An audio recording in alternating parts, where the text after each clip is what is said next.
Hello, good morning. Jairam here from Wellness Market Money. Dow and S&P closed at all-time highs yesterday with no specific triggers actually. Global government bonds have in fact plunged with 10-year US yields jumping by 6 basis points to 1.54 and German 10-year yields jumping by 5 basis points to minus 0.19%. Yields rising across is not good for EM markets, but as it's a year-end market and thin liquidity, there's not been much reaction. US trade deficit soared to a record 97.8 billion in November. So weaker exports, higher imports are real bad for the GDP growth. This perhaps was the factor driving the dollar lower. Whether this will become one of the themes for dollar in 2022, quite possibly, as the major peers barring UK have a healthy surplus on trade and current account. As 2021 draws to a close, the main US stock indices are on pace for their third straight year of stunning annual returns, boosted by historical fiscal and monetary stimulus. S&P 500 is looking at its strongest three-year performance since 1999. We enter into the new year wondering whether the course of inflation which has haunted most of the economies this year and the policy responses to the same.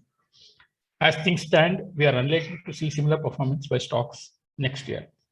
On the dollar, what happened in 2021 beginning was for a weaker dollar, and we were surprised with a stronger dollar. Now, most analysts are expecting a stronger dollar. Whether the market will surprise us, let's wait and see. Coming to USD/INR, it's fallen as much as 2.5% in less than 10 trading sessions, which is quite large, particularly considering that there have been no significant moves in other currencies.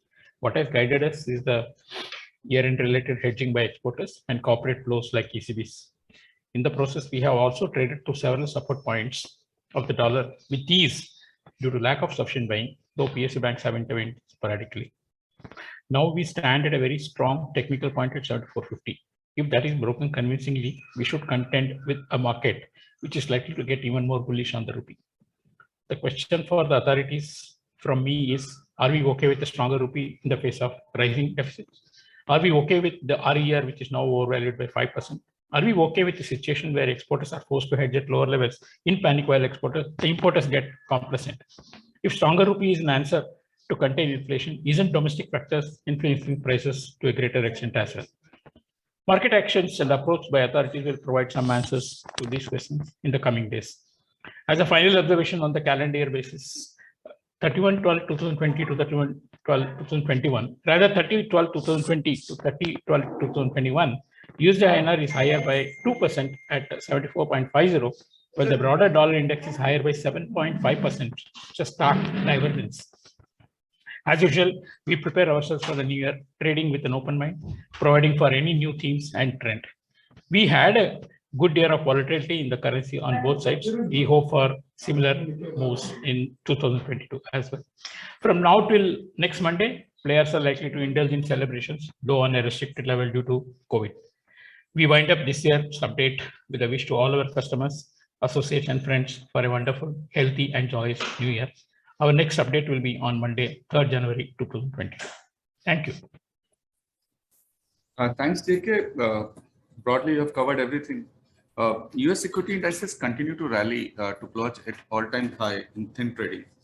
S&P 500 clocked 28% during this calendar year.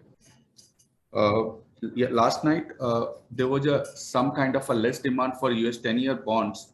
So that led to entire yield curve shifted higher. So now US 2-year, 10-year, and 30-year yields closed at 76 basis, 1.55% and 1.97%. Closing above 1.50 and 10-year yield can be taken as a kind of a continued yield upward move. Due to higher yields, gold initially saw a dip of $20 and moved up to $17.90. But somehow the value buying came around 1790 level, which is a strong support area, and closed above 1800 at $1,803 per ounce.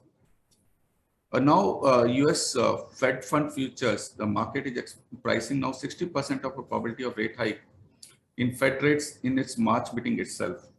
And May month, it's almost sure that the rate will be hiked. Indian bond yields were range bound yesterday during the day, and 10-year bond yield closed at 6.46%. That's all from me. Wishing all and everyone a very happy new year and a great successful next year. Thank you.